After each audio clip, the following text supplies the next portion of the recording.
So find the given an amount of radioactive substance, say 0.5 gram, find the amount of substance present at any later time. നമുക്കറിയാം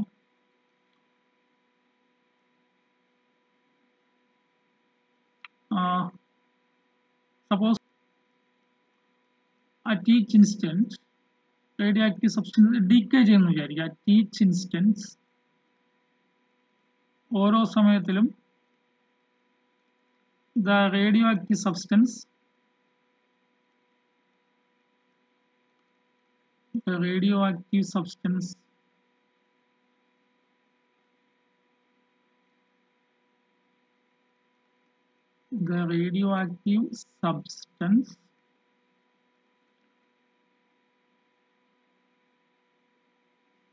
decomposes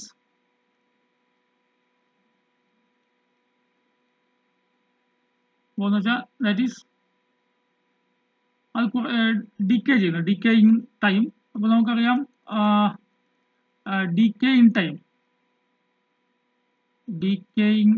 time is proportional to the amount of substance present. The amount of substance ഇതാണ് present. So decaying time amount of substance present നമ്മൾ proportional ആണ്. അത് നമ്മൾ നേരത്തെ മനസ്സിലാക്കിയിട്ടുള്ളതാണ്. അപ്പോൾ നമുക്ക് ഇതിന്റെ മാത്തമാറ്റിക്കൽ മോഡൽ ആവുമ്പോൾ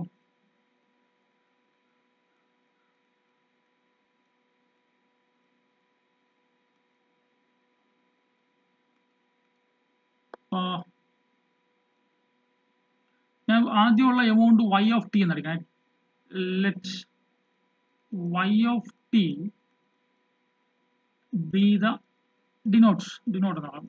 Let y of t denote the amount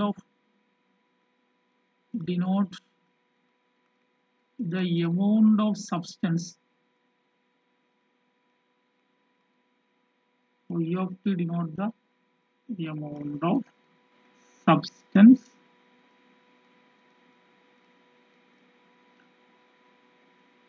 still present at any time t.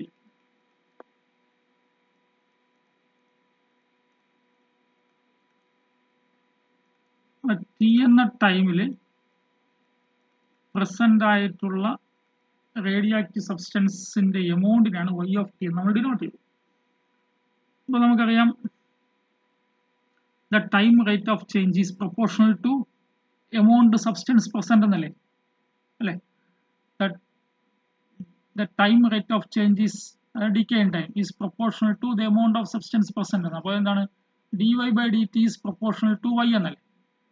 അത് നമ്മൾ നേരത്തെ പറഞ്ഞത്. That is dy by dt is proportional to y. അപ്പോൾ നമുക്ക് dy by dt is equal to നമ്മളിവിടെ dk ആണ് അടുത്ത് പറഞ്ഞിരിക്കുന്നത്. അപ്പോൾ -ky k ആണ് ഇവിടുത്തെ കോൺസ്റ്റന്റ് കുറയുന്നതുകൊണ്ട് ശ്രദ്ധിക്കണം. where k is constant, where k is a positive constant. -k കൊടുക്കുമ്പോഴേ നെഗറ്റീവ് ആവുള്ളൂ. k പോസിറ്റീവ് ആകുമ്പോൾ -k നെഗറ്റീവ്. അപ്പോൾ ഇത് ഡീക്കേയിങ് കോൺസ്റ്റന്റ് ആണ് ഇവിടുത്തെ k. നെക്സ്റ്റ് അപ്പോൾ നമ്മുടെ ഇവിടെ തന്നിട്ടുള്ളത് ദാറ്റ് ഈസ് നമുക്ക് ഇവിടെയാണ് നമ്മുടെ പ്രോബ്ലം സ്റ്റാർട്ട് ചെയ്യുന്നത്. That is dy by dt is equal to -ky where നമ്മൾ ഇനിഷ്യൽ എമൗണ്ട് എത്രയും തന്നിട്ടുണ്ട് ക്വസ്റ്റ്യനിൽ കണ്ടില്ലേ. ഇനിഷ്യൽ എമൗണ്ട് 0.5 എന്നല്ലേ പറഞ്ഞിരിക്കുന്നത്. 0.5 അല്ലേ ഇനിഷ്യൽ എമൗണ്ട്. അപ്പോൾ സീറോ ടൈമിൽ അത് 0.5 ആണ്. അപ്പോൾ ഇത് നോക്കിയേ, ഇത് ഇനിഷ്യൽ വാല്യൂ പ്രോബ്ലം ആയില്ലേ, നമുക്ക് പരിചയമായല്ലോ. അപ്പോൾ തന്നിരിക്കുന്ന ഫിസിക്കൽ സിറ്റുവേഷനെ മാത്തമാറ്റിക്കലായിട്ട് കൺവെർട്ട് ചെയ്യണം. അപ്പോൾ കുറച്ച് ഫിസിക്സ് അറിയണം. ഇനി ഇവിടുന്ന് y of t കണ്ടുപിടിക്കാം. അത് സോൾവ് ചെയ്യാൻ നമ്മുടെ ജോലിയിൽ. അത് മാത്തമാറ്റിക്കലായിട്ട് നമ്മൾ സോൾവ് ചെയ്യാൻ പഠിച്ചിട്ടുണ്ട്. നമുക്കറിയാം dy by dt is equal to -ky ആണെങ്കിൽ dy is equal to -ky dt. അപ്പോൾ നമ്മൾ എപ്പോഴും method of separation of variable apply ചെയ്യുന്നതിന് വൈൻ്റെ ആൾക്കാരെയൊക്കെ ഡി വൈൻ്റെ അടുത്ത് കൊണ്ടുവരും, ടിൻ്റെ ആൾക്കാരെയൊക്കെ അവിടെ തന്നെ ഇട്ടിരിക്കുക. ഇനി ഇൻ്റഗ്രേറ്റ് ചെയ്യുക. Integral 1/y dy is equal to minus k into integral dt. Integral 1/y is log y is equal to minus k into integral dt among kt plus ഞാൻ log c എന്ന് കൊടുക്കാം. പെർസെന്റ് വേണമല്ലോ. അപ്പോൾ log y is equal to ആണെങ്കിൽ ആ സീനെ left side കൊണ്ടുവന്നാൽ log y minus log c is equal to minus kt. അപ്പോഴെന്താ വരിക? log a by log b is log a by b log y by c is equal to minus kt. y by c is equal to e raised to minus kt. അതറിയാലോ, log a is equal to b ആണെങ്കിൽ a is equal to e raised to b ആണ് അല്ലേ? അറിയാമെന്ന് തോന്നുന്നു, നമ്മൾ ഇതിനു മുമ്പ് പറഞ്ഞെന്ന് തോന്നുന്നു.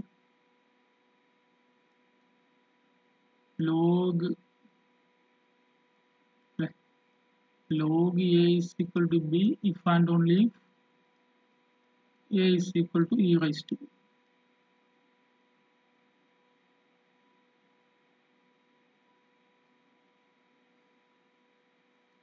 So y is equal to c into e raised to minus k.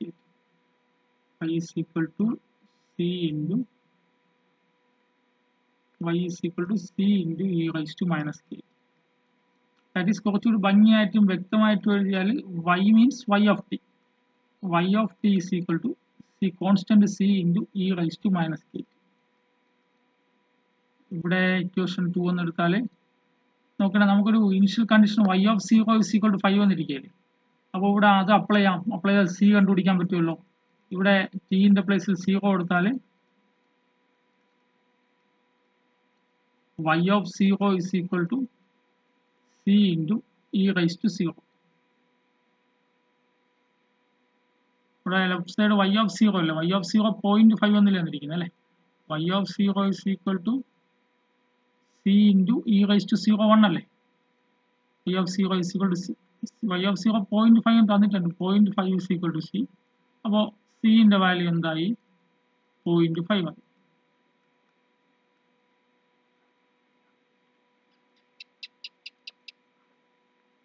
അപ്പോഴോ ഇതിന് ഇക്വേഷൻ നമ്പർ 2 കൊടുത്ത് നമ്മുടെ ആൻസർ ആവുമല്ലോ. നമ്മുടെ ഇക്വേഷൻ നമ്പർ 2 പറഞ്ഞതല്ലേ y of t is equal to c into e raised to minus kt. അപ്പോൾ അവിടെ c ന്റെ പ്ലേസിൽ 0.5 കൊടുത്താൽ എന്താ വരിക? then equation 2 becomes y of t is equal to 0.5 into e raised to minus kt. y is equal to 0.5 into e raised to minus k. അതിന് equation 3 എന്ന് എടുക്കാം. നമ്മുടെ സൊല്യൂഷനായി. അപ്പോൾ ഡിഫറൻഷ്യൽ ഇക്വേഷനിൽ നിന്ന് തന്നിരുന്ന ഫിസിക്കൽ സിറ്റുവേഷനിൽ നിന്ന് ഡിഫറൻഷ്യൽ ഇക്വേഷൻ ഫോം ചെയ്തു. അത് ഒന്നാമത്തെ സ്റ്റെപ്പ്. ഫിസിക്കൽ ഡിഫറൻഷ്യൽ ഇക്വേഷനെ സോൾവ് ചെയ്തു, മാത്തമാറ്റിക്കൽ മോഡലിംഗ് ആക്കിയതിനെ മാത്തമാറ്റിക്കൽ സൊല്യൂഷൻ കണ്ടുപിടിച്ചു. y of t is equal to 0.5 into e raised to minus k. ഇനി ഇതിന്റെ ഇന്റർപ്രിട്ടേഷൻ എന്ന് പറയാം. അപ്പോൾ this is the 0.5 into e raised to minus kt is the amount of radioactive substance അല്ലേ. അതാണ് interpretation. അതിന്റെ interpretation എന്താണ്?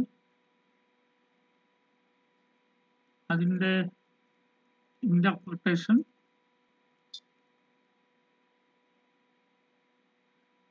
എന്താ?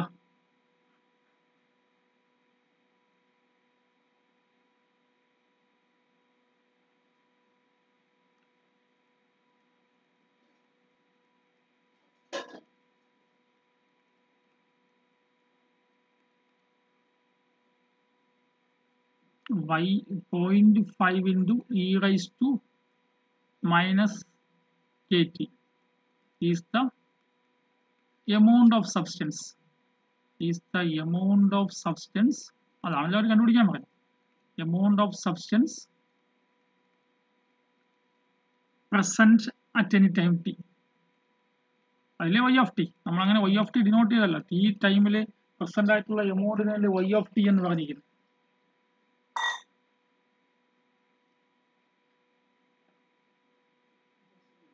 നോക്കണേ, കെ ഗ്രേറ്റർ ദാൻ സീറോ ആകും. ഇവിടെ കെ ഗ്രേറ്റർ ദാൻ സീറോ ആണല്ലോ. കെ ഗ്രേറ്റർ ദാൻ സീറോ ആകുമ്പോൾ ഇതെങ്ങനെ വരിക? അപ്പോൾ വേണമെങ്കിൽ നമുക്ക് ഇതിനെ ഒരു ഗ്രാഫിക്കൽ ലെവലിൽ കൊണ്ടുവരാം. അപ്പോൾ actually y is equal to 0.5 into e raised to minus kt. അപ്പോൾ നിങ്ങൾ ടിക്ക് സീറോ കൊടുത്താൽ അല്ലെങ്കിൽ നമ്മൾ ഗ്രാഫ് ഒന്ന് ഭംഗിയായിട്ട് വരച്ചു നോക്കിയാലോ. ഇതിൻ്റെ ഇന്റർപ്രിട്ടേഷൻ ആണ്, അങ്ങനെ നമുക്ക് അങ്ങനെ ചോദിക്കണമെന്നില്ല, എന്നാലും മനസ്സിലാക്കാം. ഇപ്പോൾ ടിക്ക് സീറോ ആകുമ്പോൾ ഇവിടെ ടിക്ക് സീറോ ആകുമ്പോൾ എന്താ വരിക? 0.5 അല്ലേ. അപ്പോൾ ഇവിടെ ഇത് ടി ആക്സിസ്, ഇത് y ആക്സിസ്, ഇത് ടി ആക്സിസ്. ടി സീറോ ആകുമ്പോൾ ഇവിടെ എന്താ വരിക? 0.5. 0.5 ഇവിടെ വരും വിചാരിക്കുക. ഇനി നിങ്ങൾക്ക് നോക്കേ, ടി ഇങ്ങനെ സമയം കുറച്ച് 1 ആകുന്നു, 2 ആകുന്നു, 3 ആകുന്നു, ഇങ്ങനെ ടൈം ഇങ്ങനെ കൂടി കൂടി പോകുന്നു വിചാരിക്കുക. ടൈം കൂടി കൂടി ഏതുവരെ പോകാം? ടൈം ഇൻഫിനിറ്റിയിലോട്ട് പോകാം. നിങ്ങളെ ടിക്ക് ഇൻഫിനിറ്റി കൊടുത്താലേ e raise to minus t എന്താ? E raise to minus infinity അല്ലേ. E raise to minus infinity എന്താവും? സീറോ ആയിട്ട് പോകും. അപ്പോൾ ഇത് ഇങ്ങനെ ടൈം കൂടും തോറും ഈ ഗ്രാഫ് ഇങ്ങനെ വരുള്ളൂ. ഇങ്ങനെ വന്ന് വന്ന് വന്ന് വന്ന് വന്ന് ഇതങ്ങ് സീറോയിലോട്ട് പോകും. അപ്പോൾ സബ്സ്റ്റൻസ് എന്തായിട്ട് മാറും? സബ്സ്റ്റൻസ് നമുക്ക് കണ്ടുപിടിക്കാൻ അവർ ഇത്ര ചോദിച്ചിട്ടുള്ളൂ. ഞാൻ അതിനെ ഇന്റർപ്രറ്റ് ചെയ്ത് പറഞ്ഞതേ ഉള്ളൂ. എന്താണ്? ഒന്നുമില്ലാതെ അങ്ങ് പോകും, ഇൻഫിനിറ്റി ടൈം ആകുമ്പോൾ അല്ലേ. അതാ ഈ ഗ്രാഫ് കൊണ്ട് ഉദ്ദേശിക്കുന്നത്. ഇതാ എക്സ്പോണൻഷ്യൽ ഗ്രാഫാണ്, ശരിയല്ലേ. ഇന്റെ നെഗറ്റീവ് പവറിനെ 0.5 കൊണ്ട്, അതിന്റെ 0.5 ഇന്റെ നെഗറ്റീവ് പവറിനെ വീണ്ടും പകുതി എടുക്കുന്നതാണ്. ഇന്റെ നെഗറ്റീവ് പവറിന്റെ വാല്യൂ എന്താണ്? ഇന്റെ നെഗറ്റീവ് പവർ എപ്പോഴും സീറോയ്ക്ക് 1-ന് ഇടയ്ക്കാണ്. നോക്കിയാൽ മതി. പിന്നെ നോക്കിയപ്പോൾ നമുക്ക് ഗ്രാഫ് കിട്ടിയല്ലോ. ഇതിങ്ങനെ ഈ രീതിയിൽ എങ്ങനെയാ, ഇങ്ങനെ ടി ഇൻഫിനിറ്റി ആകുമ്പോൾ സംഭവം സീറോയിലോട്ട് പോകും. ടി ഇൻഫിനിറ്റി ആകുമ്പോൾ വൈൻ്റെ വാല്യൂ സീറോ ആവും. വൈൻ്റെ വാല്യൂ സീറോ അതല്ലേ. അപ്പോൾ ടി ഇൻഫിനിറ്റി ആകുമ്പോൾ വൈൻ്റെ വാല്യൂ സീറോ ആവും.